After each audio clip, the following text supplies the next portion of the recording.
Entonces, estamos justamente en este punto donde teníamos ya íbamos en el n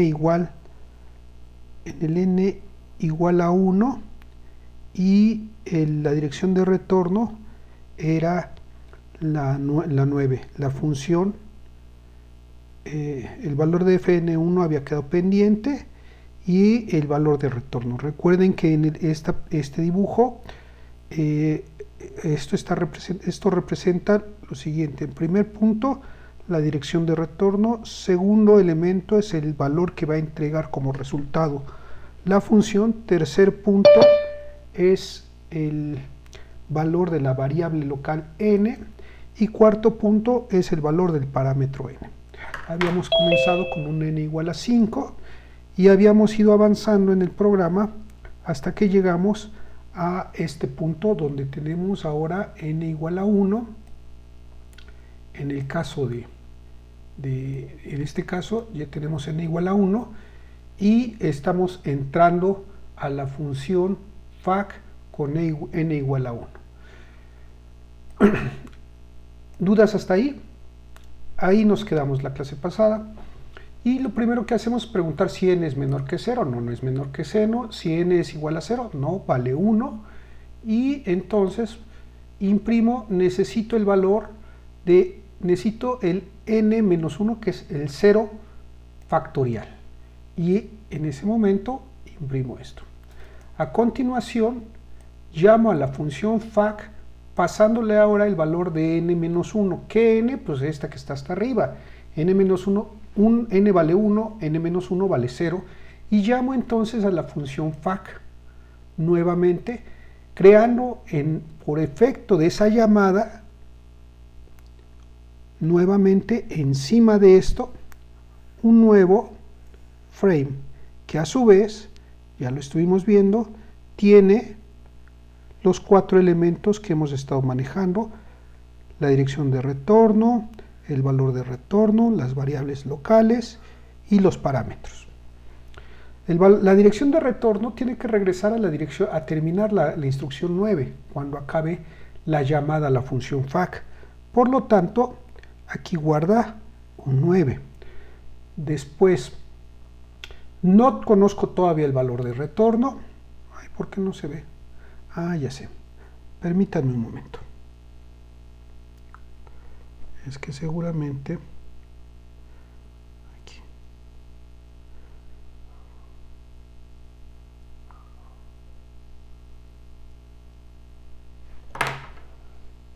Ahí está ya. Ahí ya debe de verse. Ok.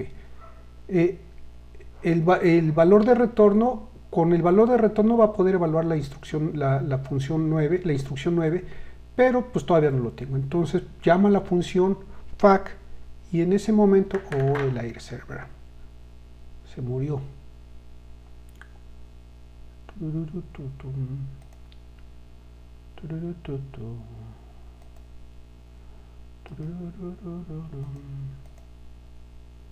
Si está, entonces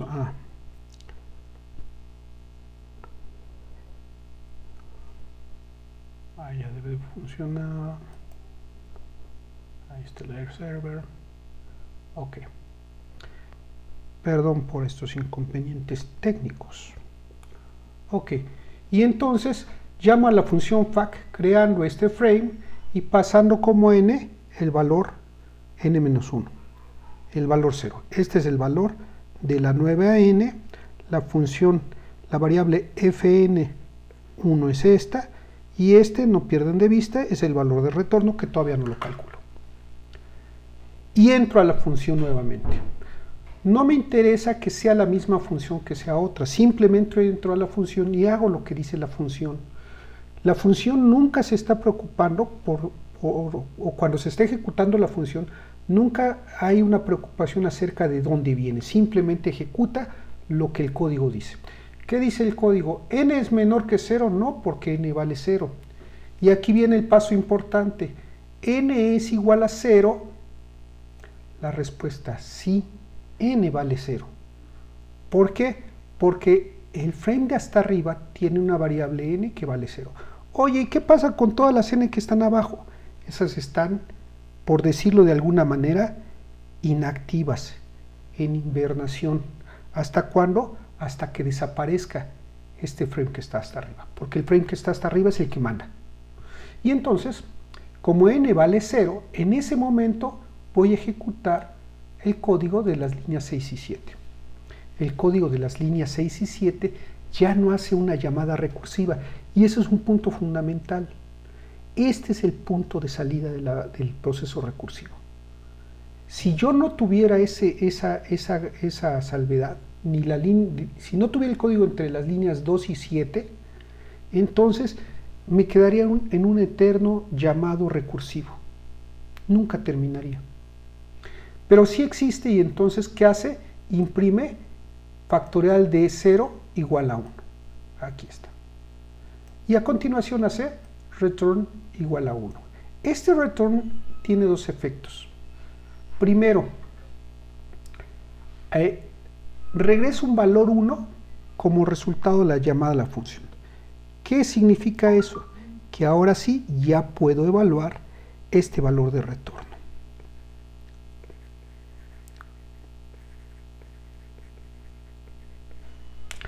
¿Y qué va a significar ese valor de retorno? Que en el proceso de regreso de la función ya conozco el valor que voy a utilizar, si es que tengo que usar un valor.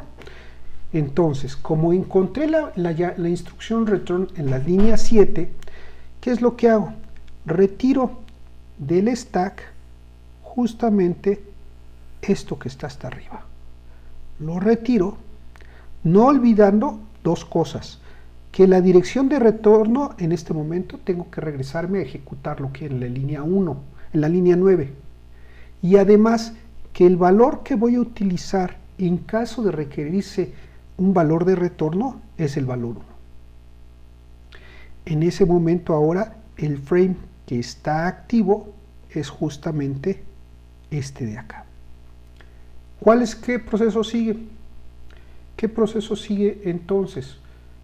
Lo que hago es, este 1 lo voy a tomar como valor de retorno, como valor que entrega la función, y este 9 es la instrucción que voy a ejecutar. Por lo tanto, me voy a la línea 9 y termino de ejecutar esta línea 9. Aquí la función fac espera recibir un valor. Para evaluar la línea 9 espera recibirse un valor de la función fac. ¿Y qué valor voy a recibir? Pues el 1. Y entonces, en este momento, el valor de fac es 1 y fn vale 1. Fn recibe un 1. ¿Qué hago? Guardo en esta fn, guardo un 1. ¿Qué fue el valor de retorno que me entregó la función fac? Déjenme hacer esto un poquito chiquito para que podamos ver todo el proceso simultáneamente. ¿Dudas hasta aquí? Y este bloque que está aquí ya no existe, desapareció. Y continúa ejecutando. Fn vale 1, Fn vale 1, pero es esta Fn que está aquí, y entonces imprime, tengo el, y aquí dice n factorial. ¿Cuál es el n factorial? Aquí dice que es 1. Y entonces imprime, tengo el 1 factorial. Continúa y ahora dice, regresa n, que vale 1, multiplicado por fn1. ¿Cuál es este? Es este valor. Y 1 por 1, el resultado es 1. ¿Qué significa esto? Que el valor de retorno va a ser un 1. Coloca entonces aquí un 1. Este es el nuevo valor de retorno.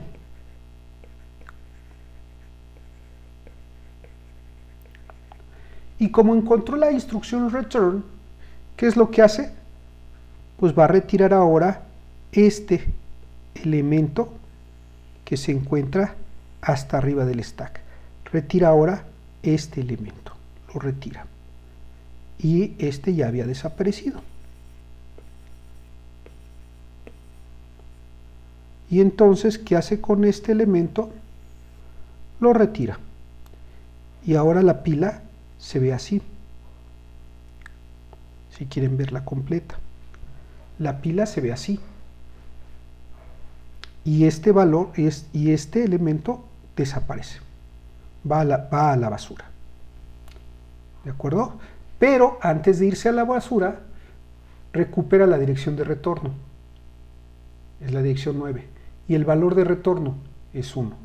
Entonces va a la instrucción 9 y dice, el valor de la función fac era 1.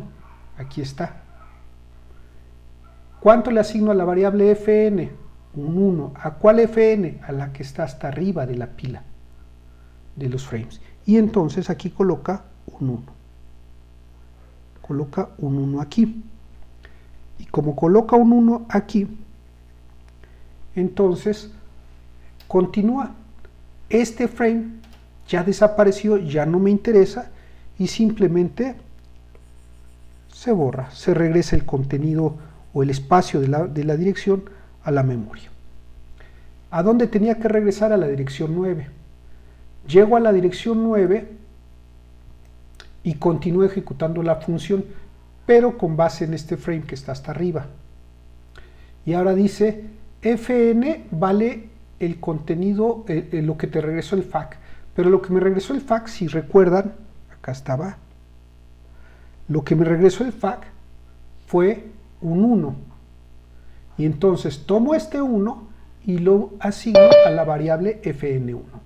Y eso lo guardo aquí, en esta variable.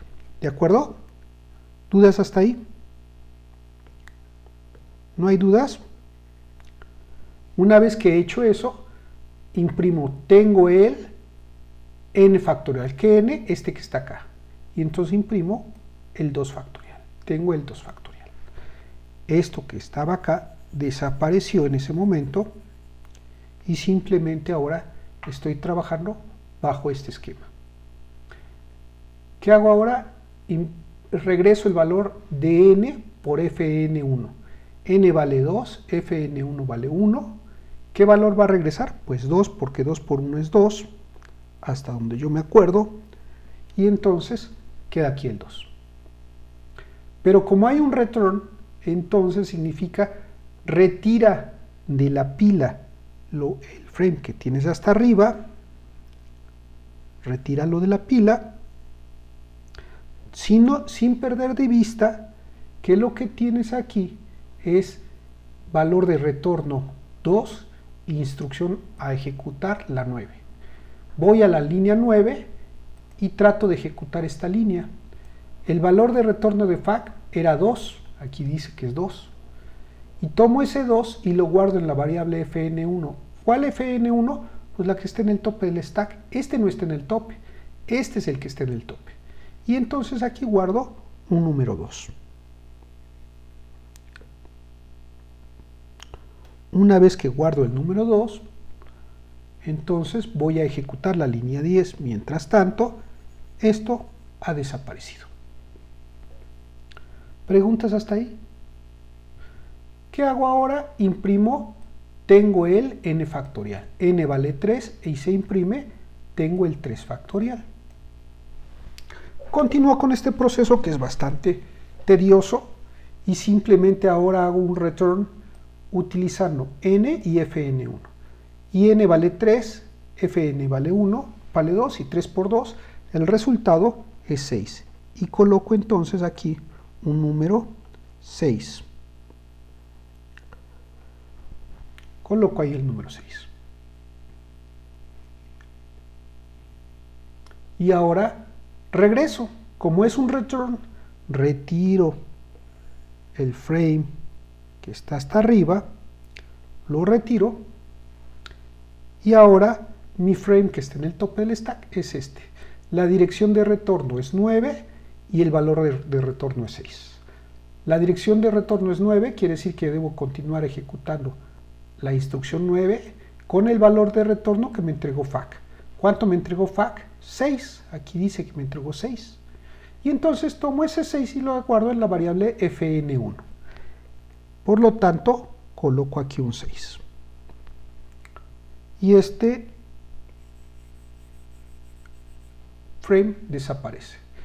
Voy a la línea 10 y en la línea 10 dice que imprima que tengo n factorial. ¿Cuánto vale n factorial? Es 4. Y imprime 4 factorial. Tengo 4 factorial.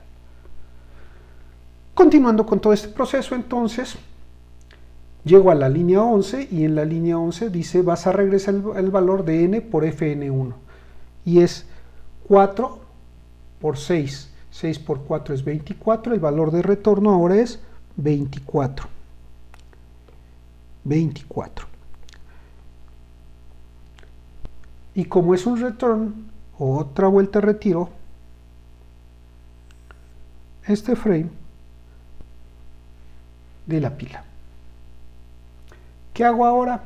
Ahora dice, bueno, ahora regresas. ¿A dónde regreso? A la línea 9, aquí lo dice, regresas a la línea 9 y tu valor de retorno va a ser 24. Entonces regreso a la línea 9, otra vuelta en la línea 9, dice el valor de retorno, guárdalo en la variable fn1. El valor de retorno es 24, lo guardo en la variable fn1. Y aquí guardo entonces un 24. ¿Dudas hasta aquí? No. Y entonces, ahora voy a ejecutar la línea 10. La línea 10 dice, tengo el 5 factorial porque tengo que imprimir n y el n vale 5. Continúo con la línea 11 y en la línea 11 dice, ahora calcula el producto de n por fn1. Y esto es, el resultado de esto es 5 por 4, 20, 5 por 10, 120. Nos da un 120. Y ejecuta el return y ojo aquí, el return ahora dice regresa. Para regresar, este ya había desaparecido, para regresar tomas lo que tienes hasta arriba del stack y ahora lo retiras del stack.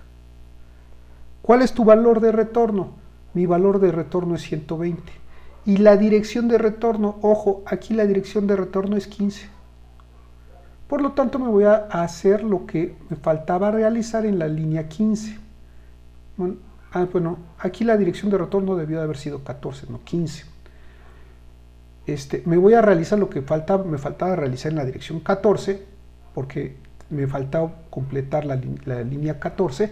Y entonces la variable x, que no la pinté aquí, vale 120 e imprimo 5 factorial es igual a 120. Y termina el programa. ¿Dudas? Profesor, entonces el uso de recursividad es ilimitado, yo puedo hacer cuantas veces quiera la recursividad. En principio sí. La pregunta es, ¿qué tan profundo puede llegar a ser una llamada recursiva? Creo que por ahí va tu pregunta. ¿Qué tan profundamente puedo hacer una llamada recursiva? La respuesta la vas a tener aquí. En principio, si yo borro este segmento de código, estarás de acuerdo que la llamada recursiva es infinita, porque no hay ninguna condición de salida. Y entonces, al correr el programa, pareciera que se volvió loco. Pero fíjate cómo al final llega un punto donde aborta el programa. No es porque el programa se hubiera dado cuenta y hubiera dicho, ay no, ya no se dio cuenta mi programador que hay un ciclo infinito. No, lo que sucede es que el intérprete de Python tiene limitado a que el tamaño de la pila de ejecución no exceda más de 990 llamadas. Es decir, no puedo tener apiladas cuando más hasta 990 llamadas. No puedo tener 991. ¿De acuerdo? Si hay maneras de cambiar, hay maneras de decirle a Python, quiero que la pila de llamadas, el tamaño de la pila de llamadas sea más grande. Pero eso se hace a través de una línea de código, una línea a la hora que llamas al intérprete. ¿De acuerdo? Pero en principio puedes pensar que no puedes exceder 999 llamadas. ¿Sale? Eso nos lleva entonces... Sí. ¿Dudas? ¿Nadie tiene dudas entonces? Ok. ¿Qué tan profundo puede ejecutarse un programa en el caso de los diferentes lenguajes? Pues depende del lenguaje. En general lo que aparece, aquí aparece un maximum recursion deep exceeds while calling a Python object. Es decir, se ha excedido el máximo de llamadas recursivas mientras se llamaba a un objeto de Python. Cualquier cosa que eso significa. Eso significa básicamente que ha habido algo que se conoce en el caso de C como Stack Overflow. Stack Overflow justamente es este proceso donde se lleva a cabo una llamada recursiva de manera infinita o no controlada. ¿Preguntas? ¿Nadie tiene preguntas? Ok. Hay procesos donde donde hacer este trabajo recursivo es muy cómodo porque el mismo algoritmo o la misma idea resulta atractiva. Y hay casos en donde esto no es necesario. Por ejemplo, solamente en estos casos que son ejemplificados, son ejemplos, valdría la pena hacer un factorial recursivo. ¿Por qué? Pues porque es más fácil hacer un ciclo repetitivo con un for. Y de hecho, con un for puedo hacer un ciclo repetitivo que me calcule pues, el factorial que quiera sin consumir espacio de la pila. Eso es una gran ventaja. ¿Dudas hasta aquí? ¿Nadie? Bueno. Ok. ¿Cómo haríamos entonces para hacer una impresión de una lista?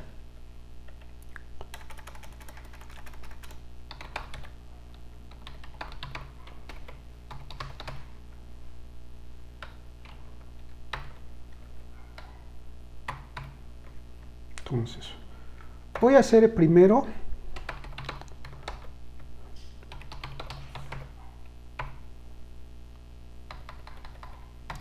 este pequeño programita. Y entonces aquí defino mi lista, es igual acá, es igual a 1, 4, 2, 3, 5, 4, 9. Ahí está una lista. Y llamo a imprime, y si a imprime le paso el 0 y corro el programa. Me falta lista, 0. Me imprime en la posición 0 tengo un 1. Si llamo a imprime y le paso un 1, me dice en la posición 1 tengo un 4. Y puedo hacer lo mismo con imprime en la posición 2 y continuar de esa manera. ¿De acuerdo? ¿Cómo podríamos hacer un ciclo, una función llamada imprime, que cuando la llame, imprima todos los elementos de la lista en orden inverso de cómo los tengo?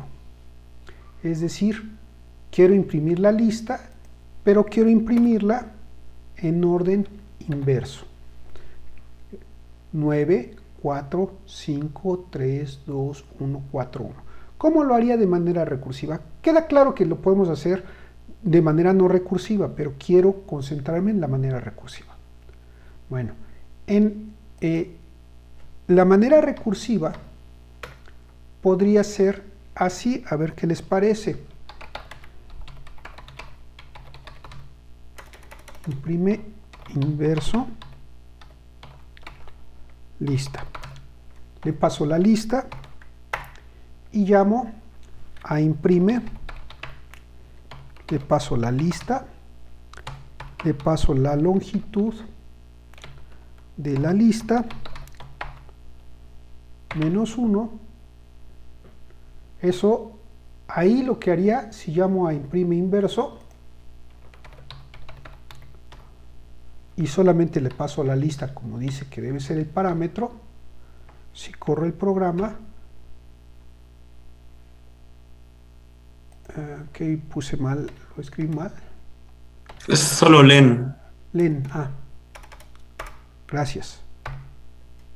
Me imprime el último elemento, el elemento 6 es un 9. Aquí lo imprime. ¿Dudas hasta ahí? Ok. ¿Qué les parece si lo hago así? Si, no, aquí, acá. Si K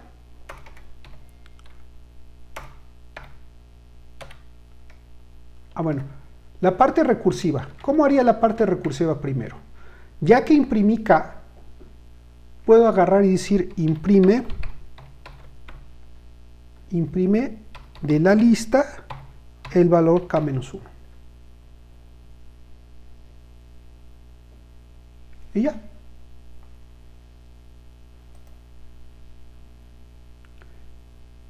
Es decir, una vez que imprimes el valor K, imprime el valor K-1. Eso entrará e imprimirá el 5 y luego llamará para imprimir el 4. Imprimir el 4 y luego llamará para imprimir el 3. Imprimir el 3 y luego llamará para imprimir el 2. Imprimir el 2 y luego llamará para imprimir el 1. Imprimir el 1 y luego llamará para imprimir el -1. Etcétera. Pero no habría que definir K como la longitud de la lista primero. Acá está definido K. Aquí tú llamas. En esta primera entrada, tú le pasas la longitud de la lista. Aquí le pasas, le dices, quiero imprimir 6. Imprime la lista,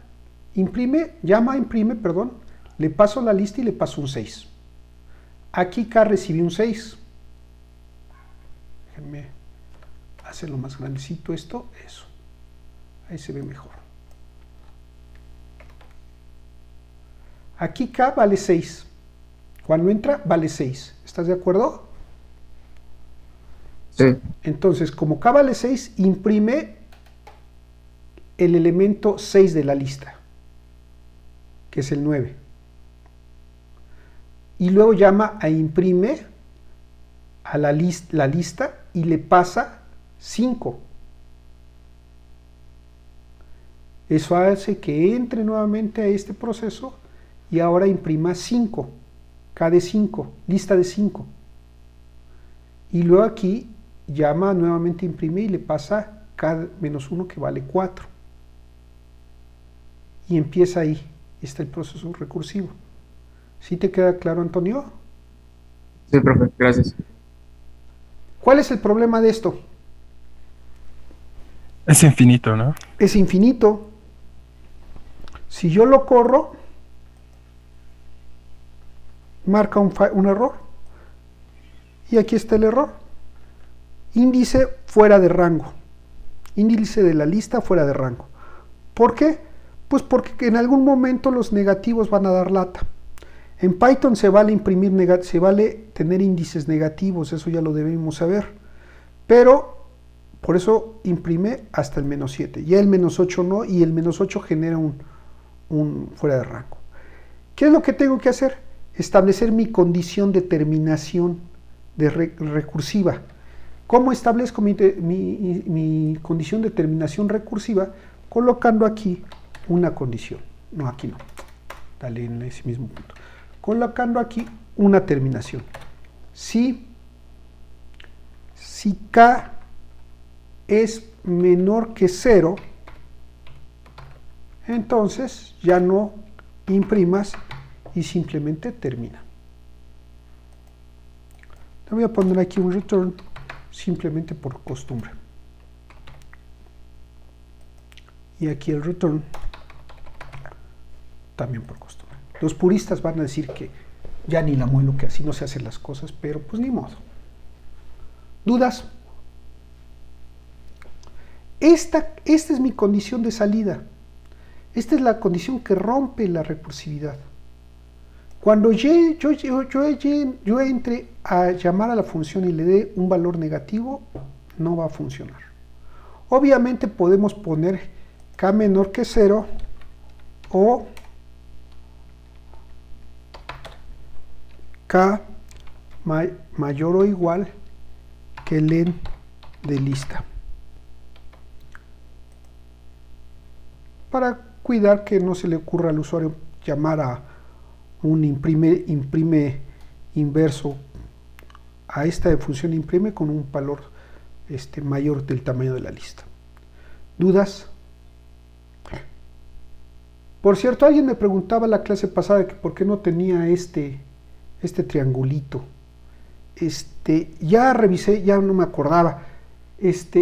Cuando tú arrancas tu Visual Studio, ¿sí está la persona que me preguntó la clase pasada? ¿No? Ah, bueno, entonces ya, no lo explico. Si nadie tiene duda, entonces continúo. Es que se fue a vacunar, profe. De Bueno, otro. lo explico entonces. Esta carta es para el futuro, para cuando la leas y escuches este video. He aquí que este triángulo, que es la ejecución del programa, ahí se va a ejecutar, ahí se ejecutó, vamos a volverle a picar, ahí se ejecutó. Esa ejecución, este triangulito se agrega cuando tú le agregas algo que le llaman un componente o un plugin al Visual Studio Code. Hay muchos componentes. Si uno le pica aquí en estos cuadritos de extensiones, va a encontrar que hay muchos. Yo tengo instalado este componente que se llama Python. Y este componente que se llama Python, MS Python, me agrega ese triangulito en mi Visual Studio. Y entonces ya lo puedo correr. Ya identifique, ya me da varias cosas, ¿no? Es cuestión que ustedes lean aquí los detalles de lo que hace, ¿no? Yo aquí, déjenme disminuir esto para que vean. Aquí se presentan todos los detalles de lo que hace ese componente. Y son componentes que se van agregando a mi Visual Studio. ¿De acuerdo? Entonces busquen el componente correspondiente para el manejo de Python. Generalmente, si yo pongo por donde, ya no me, aquí en extensión, en Search Extension, yo puedo poner aquí, por ejemplo, Py, y me muestra aquí todas las extensiones que existen con la palabra Py. Y todas estas pues tienen su chiste, ¿no? Cada una tiene su chiste. Y finalmente, normalmente las que tienen la estrella del lado izquierdo superior son las más recomendadas. No quiere decir que tengan que ser a fuerzas esas, pero son las recomendadas. ¿Sale? Entonces hay un chorro, un montón, y para todo. Por ejemplo, para JavaScript. Ahí hay para JavaScript, componentes para JavaScript, componentes que mejoran la funcionalidad del momento que se programa, ¿no? Bueno, eso era un paréntesis en toda esta plática. ¿Dudas? Yo, profesor, ¿cómo hizo ahorita para hacer zoom? Ahorita que estaban las extensiones, ¿cómo hizo la ventana más? O bueno, los detalles más chiquitos. Es que recuerdo que en DevC era con control y la ruedita, pero aquí no sé cómo hacer las cosas más grandes. Si te pones la del Puebla, ya vas. No las tengo. Oh, caray. Bueno, ok. O como dicen en mi pueblo, con una lana carnal. Ok, mira, te pones en tu código Ujú. y pones control más Ok. y control menos. Si quieres saber todos los shortcuts que hay, todos los atajos, pones F1. Y ahí aparecen todos los atajos. Ahí están, estos son los atajos. Y todas las funcionalidades que hay. ¿No? Entonces, échenle un ojo. Algo que sí les recomiendo es que empiecen a aprender los atajos. Es mucho más fácil programar sabiendo atajos que teniendo que ir al menú, usando el mouse y todo el rollo. ¿De acuerdo? Vale. Gracias, profesor. Preguntas. Entonces, ya coloqué esta condición de terminación y si se fijan, mi lista ya corre correctamente, ya es desplegada correctamente. En la posición 6 tengo un 9, en la 5 un 4, en la 3 un 3, en la 2 un 2, en la 1 un 4 y en la 0 un 1, que era lo que yo tenía aquí. ¿De acuerdo? Ahora, la forma de definir esto así como está, me permite, por un lado, imprimir toda la lista, pero también me permitiría, por ejemplo, llamar a imprime y poner lista como, 4. Y si hago eso, si llamo a imprime lista 4 y corro el programa, me imprime desde el 4 hacia abajo. ¿No? ¿Dudas? ¿Nadie? Ok. Vamos a continuar entonces.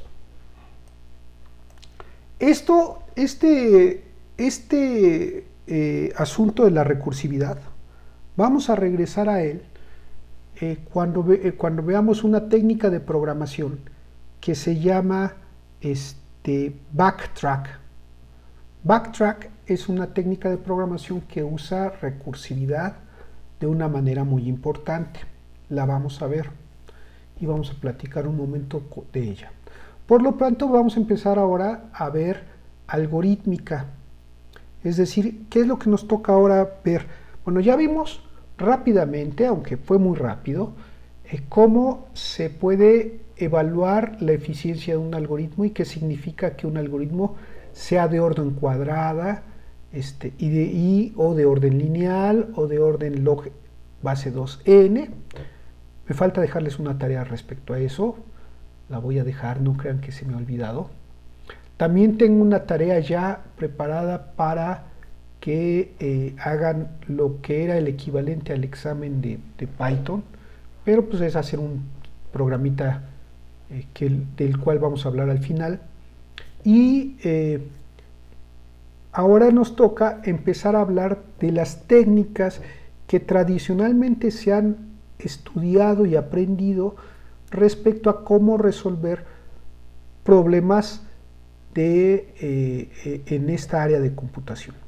Ahora, los problemas que vamos a ver o las técnicas que vamos a ver en esta área, en este caso, sí, son problemas asociados a dos grandes grupos muy importantes, que son el problema de buscar algo y el problema de optimizar algo. El problema de buscar algo es un problema que se presenta de manera común. Necesitas localizar el nombre de una persona en un conjunto de datos. Ese es un problema de búsqueda tradicional. Otro problema de búsqueda. Quieres ir de la ciudad A a la ciudad B. ¿Cuál es la más pequeña? Más bien, encuentra una ruta que me lleve de la ciudad A a la ciudad B. Ese es un problema de búsqueda. Y un problema de optimización significa quiero buscar el mejor de esos posibles resultados. Por ejemplo, ¿cómo voy de la ciudad A a la ciudad B con la menor cantidad de combustible gastado? Y este problema de determinar cómo ir de un lugar a otro, por ejemplo, con la menor cantidad de kilometraje, con el menor consumo de recursos, es un problema clásico y que se usa todo el tiempo. ¿Cómo creen ustedes que llegan los paquetes que ustedes envían en Internet? Es decir, la información que ustedes envían en Internet o que reciben de Internet de un servidor cuando consultan una página. Cuando consultan una página, esa información viene de algún servidor y la información les empieza a llegar en pedacitos. Y cada uno de estos pedacitos buscó llegar a ustedes siguiendo alguna ruta que no necesariamente es la misma, es decir, saltando entre servidores, entre computadoras, hasta llegar a ustedes. Ese es un problema clásico estudiado en todos estos problemas de algorítmica. Hay muchas estrategias. La estrategia más simple que pueden ustedes encontrar es la estrategia de fuerza bruta. Veamos de qué se trata.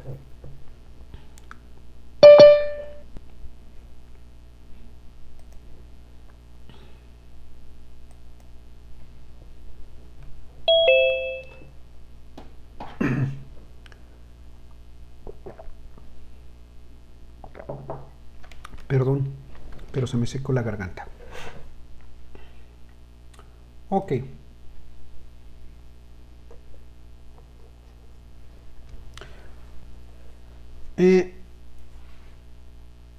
Supónganse ustedes que tienen varios números.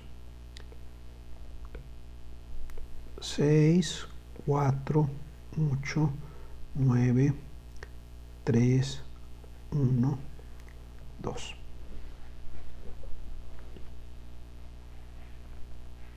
Y yo quiero saber cuántas, yo quiero encontrar una combinación de suma de dos de estos números que me den un número primo, sumando dos de estos números. Entonces,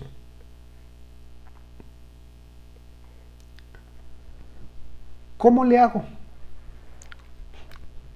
He aquí que la forma más simple de resolver esto es la siguiente. A ver qué les parece. Para encontrar una combinación de números que me dé un número primo, podría ser, toma todas las combinaciones posibles que tengas, 6, 4, 6, 8, 6, 9, 6, 3, 6, 1, 6, 2, 4, 8, 4, 9, 4, 3, 4, 1, 4, 2, y luego 8, 9, etcétera, siguiendo este esquema hasta llegar al 1, 2. Esta sería todas las posibles combinaciones de pares que puedo tener. ¿Están de acuerdo? Y entonces el algoritmo es simple, dice, ya que obtuviste o ya que puedes tener todas las posibles combinaciones, prueba una a una y ve si es un número primo. ¿Sí? Prueba una a una y ve si la suma te da un número primo. Punto.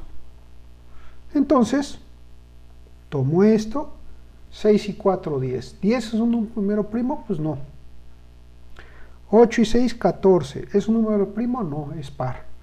6 y 9, 15. ¿Es un número primo? No, es divisible entre 3. Y así continuar hasta que llegue a alguna posible solución.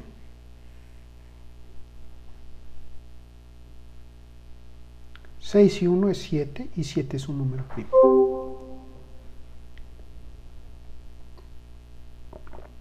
Es trivial. El problema, o sea, el asunto es, parece de chiste, ¿no? Porque lo que dice aquí es, pues, trata todas las posibles soluciones que encuentres y si a la hora que aplicas esa posible solución ves que es una solución, pues ya la hiciste. Ese es el algoritmo de fuerza bruta. Se utiliza en casos donde no tenemos ninguna posibilidad de guiar el proceso.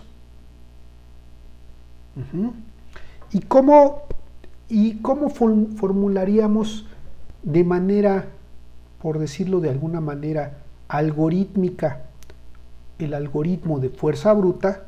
Pues es simple. Sería, sea U el universo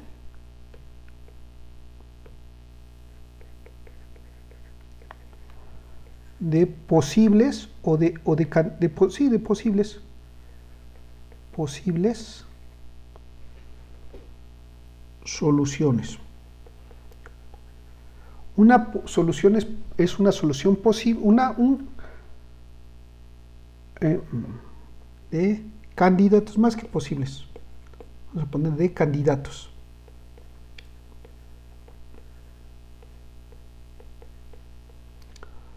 Un candidato a solución es una posible combinación que puede ser una solución, pero que no sé si sea una solución. Si no sé si es una solución, simplemente lo que tengo que hacer ahora es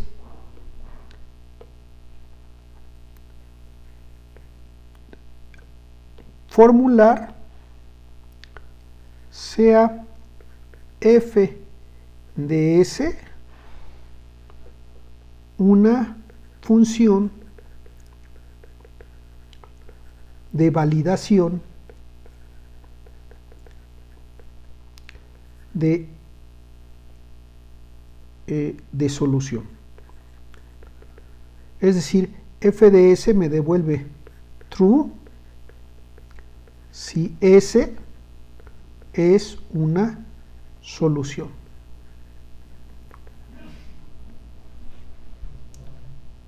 ¿De acuerdo? ¿Qué tengo que hacer entonces? Ok, una vez que he establecido estos dos elementos, lo que digo es para cada S en U,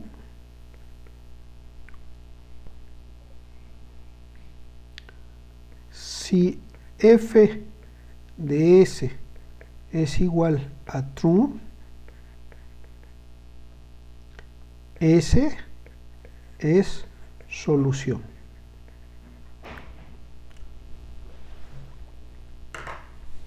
Que es algo muy simple de lo que habíamos platicado, ¿no? Es básicamente lo que habíamos platicado.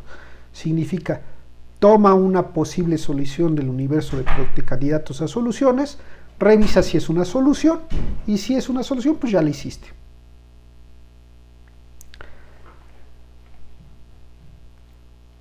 Este algoritmo, así como está formulado, regresaría a probar un nuevo candidato. Resulta que este algoritmo nos entrega todas las posibles soluciones.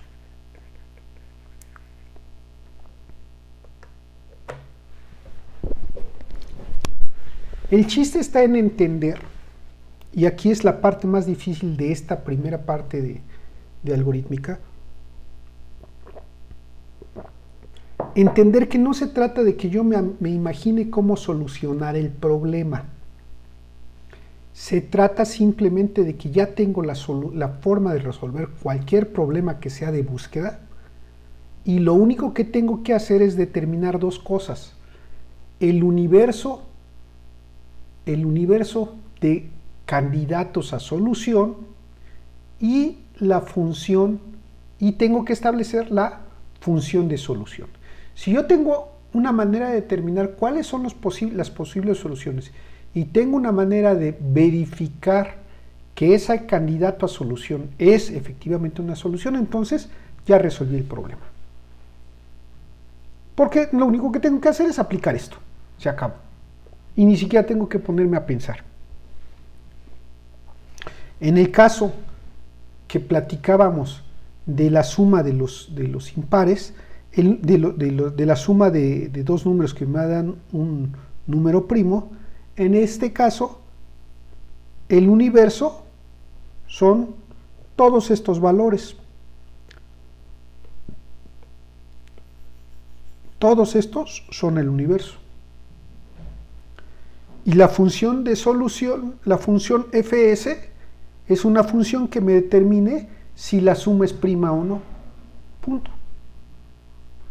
Y este algoritmo lo que dice es, vas a ir tomando cada una de estas posibles combinaciones y vas a ir viendo si es prima o no. Punto. ¿Dudas? Ok. Sí. Vamos a regresar. Déjenme les comparto la pantalla. Es esta. Share. Ahí está. Y lo que vamos a hacer ahora es ejemplificar esto con algún algoritmo. Lo que quiero hacer ahora es, bueno, primero, aquí ya recursivo ya no se llama recursivo. Déjenme cambiarle el nombre. Rename. Fuerza bruta. Ok. Mi algoritmo de fuerza bruta ahora, si están de acuerdo, se vería más o menos formulado de la siguiente manera. Tomo una primera solución.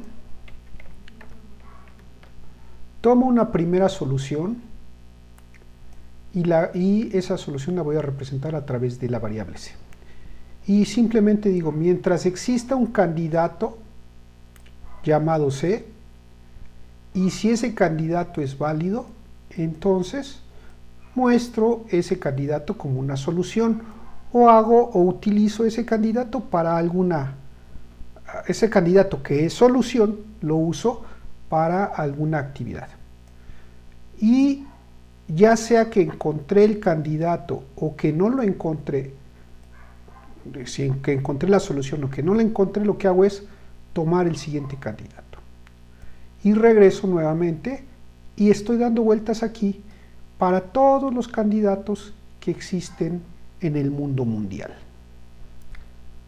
Y una vez que termino de procesar todos los candidatos que existen en el mundo mundial, ya estoy seguro que efectivamente encontré absolutamente todas las posibles soluciones.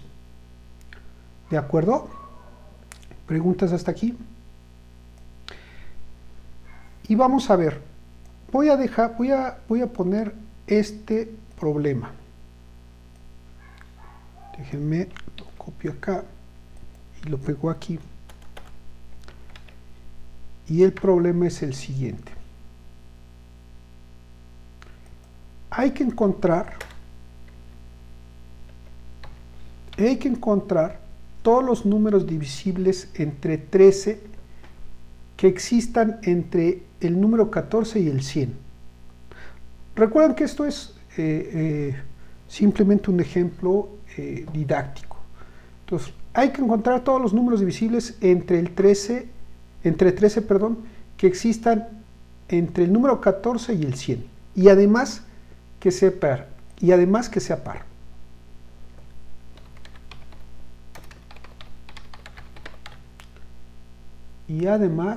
que sean pares. sean pares. Entonces, aquí tengo un comentario que dice que la función de validación puede devolverme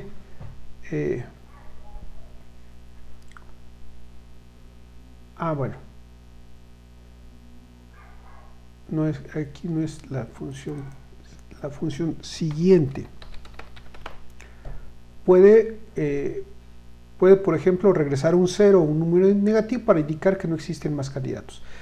A ver, si cada vez que llamo a la función siguiente, me va a entregar un nuevo número. Empiezo con 14, después me voy con 15, con 16, con 17, con 18, hasta que eventualmente llego al 100, y cuando llego al 100 ya no tengo más números que probar. Yo sé que esto se puede resolver de otras maneras, pero aquí el punto es que quiero aplicar justamente este algoritmo tal como está. Después vamos a dejar un ejercicio, donde apliquen esta idea de una manera más general.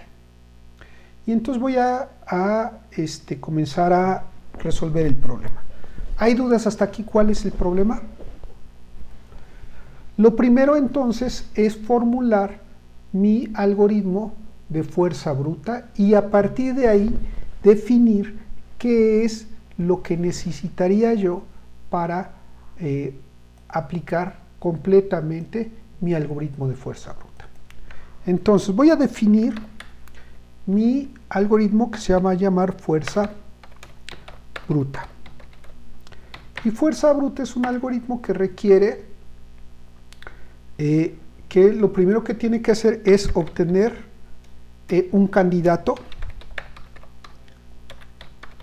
que va a ser obtenido a través de la función primero. Primero lo que hace es me entrega el primer candidato que tenga. Que sea un candidato no quiere decir que sea solución, simplemente que es una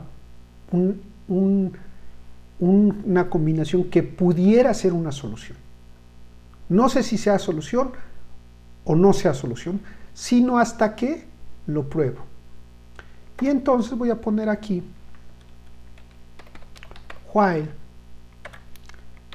candidato sea diferente de 0. Dijimos que candidato nos va a devolver, que primero que candidato, si vale 0, ya sé que ya no hay ningún otro posible. Y entonces ahora lo valido. If si válida, si solución válida,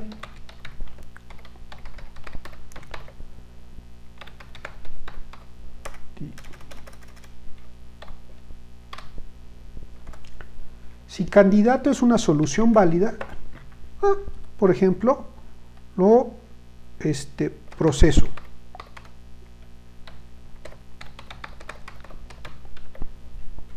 Procesa solución le voy a llamar.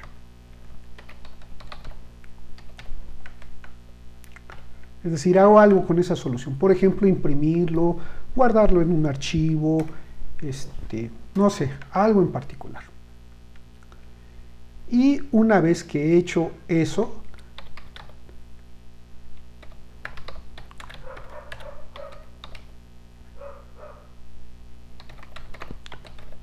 entonces tomo un siguiente candidato. Y en ese momento he terminado. Voy a poner, que por cierto, puedo poner así y lo puedo poner así, eso es muy chido. Y eso significa imprime 20 guiones. ¿De acuerdo?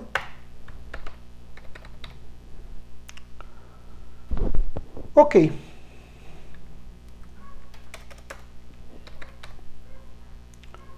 Ok. ¿Hay dudas hasta aquí? Nos falta definir qué es la función primero, qué es la solución válida, qué es procesa solución, procesa válida. Voy a usar esta notación que se llama camel case, no la otra con guiones. Con guiones se llama snake, pero aquí es camel case, es decir, con la segunda letra mayúscula para separar palabras. Ok, ¿dudas hasta aquí? ¿Alguien tiene dudas? ¿Nadie? ¿Seguros? ¿De veras? Bueno. Y ahora lo que me hace falta es definir mis funciones que me ayuden a resolver el problema de la divisibilidad. Fíjense que esto, así como está, no está hablando en particular de la divisibilidad. Me puede servir para resolver prácticamente cualquier problema donde tenga que encontrar una solución. Sepa cuál es la función de eso para determinar si algo es solución o no, y pueda tomar todos los posibles elementos o candidatos a soluciones del universo de soluciones de candidatos posibles. Si puedo hacer eso, ya lo hice con este algoritmo. ¿Preguntas? Ok. Vamos a definir entonces ahora cuál va a ser el primero.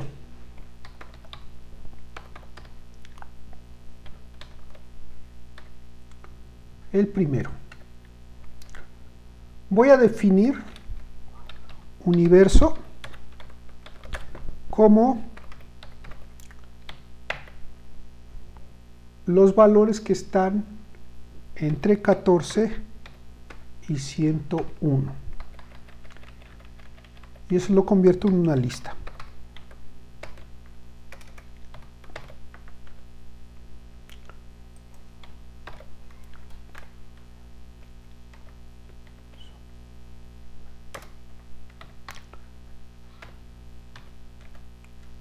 ¿Dudas?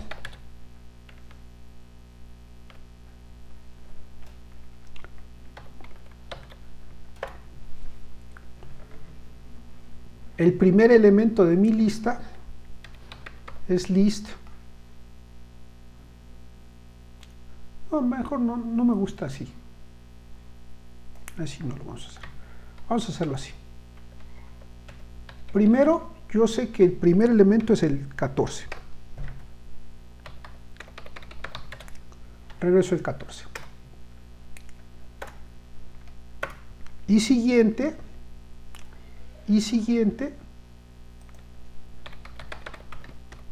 fíjense que aquí le agregué un parámetro, def siguiente,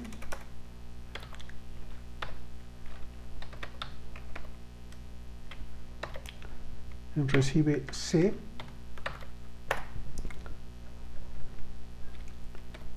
y digo if C más 1 es mayor que 100, dijimos que hasta 100, sí, mayor que 100, entonces return 0.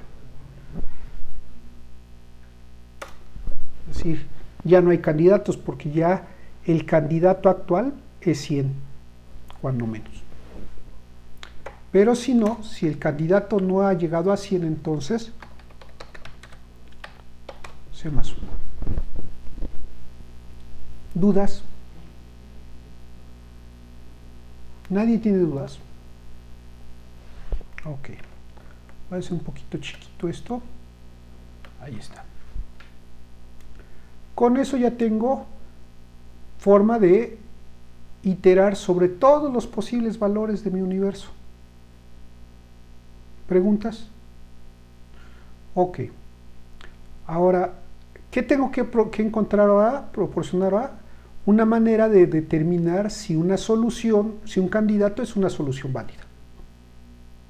Fíjense que aquí ya no estoy pensando en cómo resolver el problema, simplemente estoy acabando de armar los pequeños bloques que me faltaban. ¿Cómo determino si un candidato es una solución válida?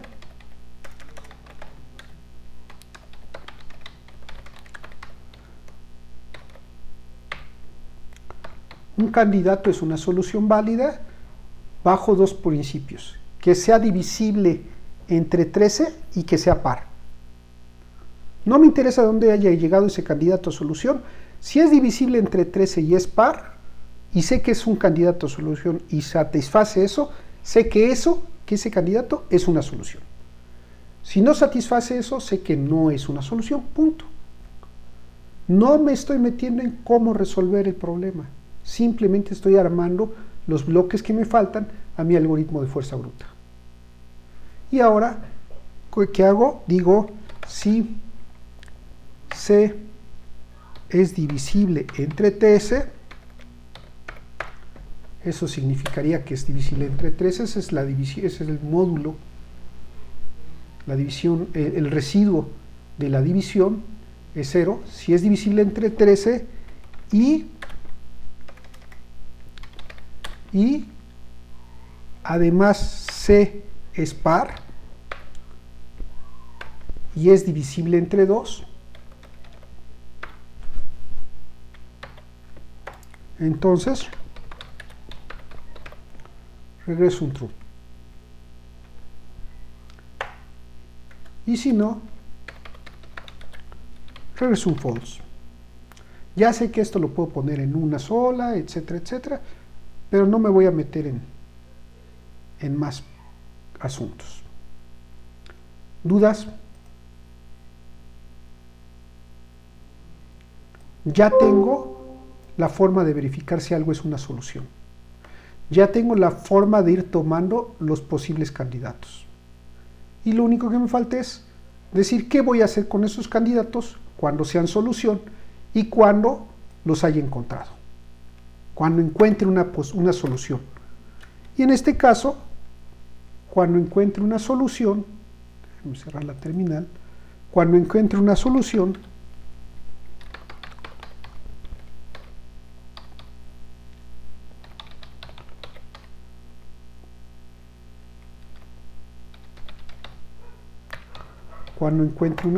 lo que voy a hacer simplemente es imprimirla.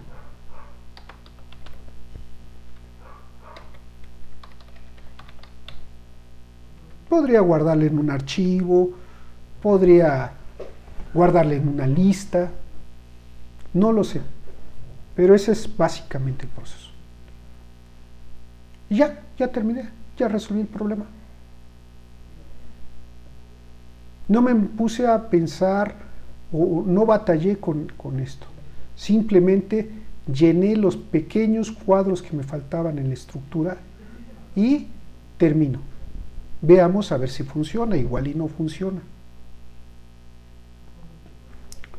Entonces, para ver si funciona, aquí al final le voy a llamar a fuerza bruta.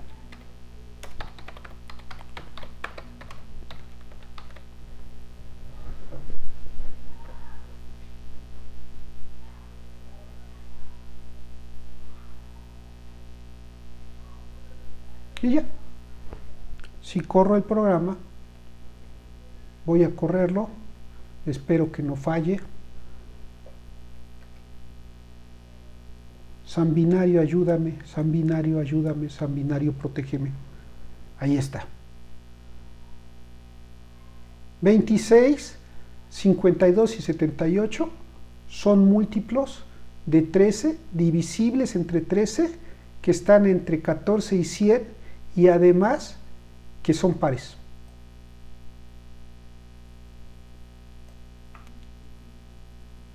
Ahí está. ¿Dudas?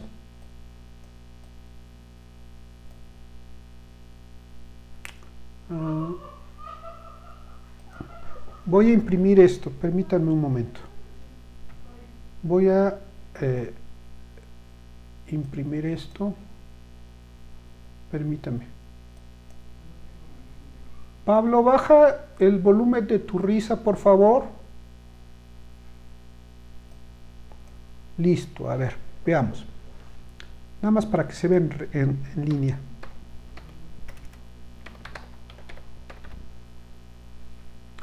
Enz igual a eso. Ahí está. Y si lo corro, ahí está. Todo en línea. 25, ahora sí. Ahí está todo el esquema completo. ¿Preguntas?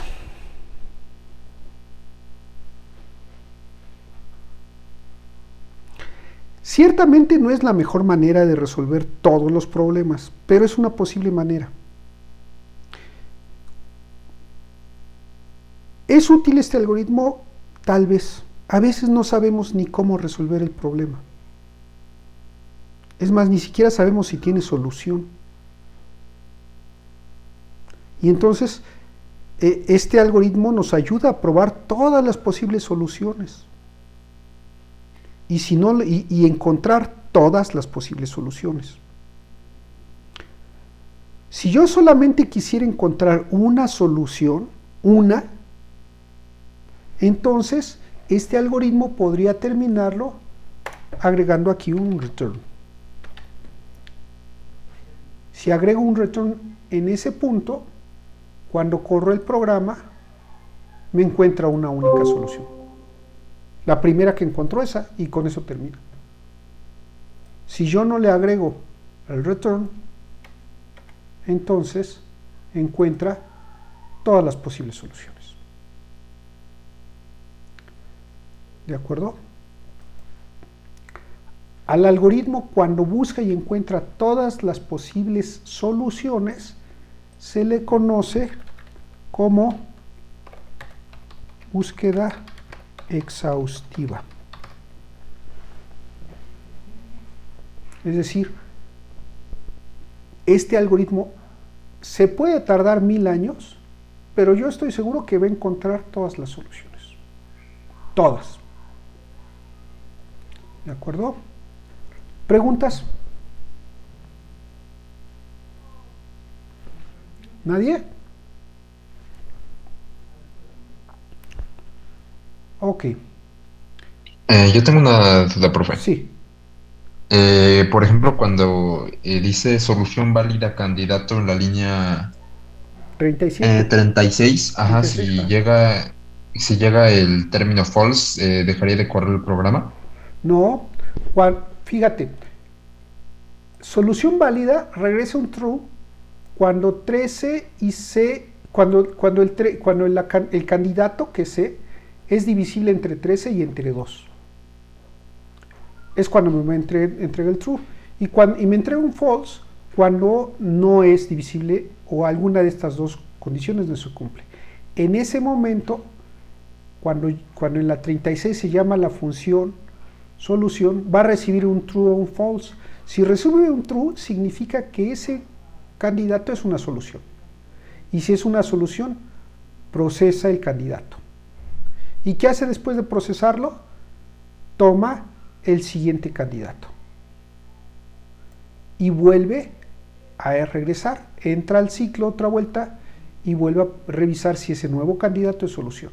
Y está dando vueltas. Si lo que regresa es un false, entonces no procesa la solución porque solución fue falsa y termina. Y toma el siguiente candidato. Tal vez aquí lo que les está confundiendo por un poco de falta de experiencia es que aquí podría ponerlo así. Si candidato es igual a true. ¿No? Entonces, eso es lo que hace. No sé si con eso quedó claro, Rafael. Sí, ya quedó claro. Gracias. ¿Dudas?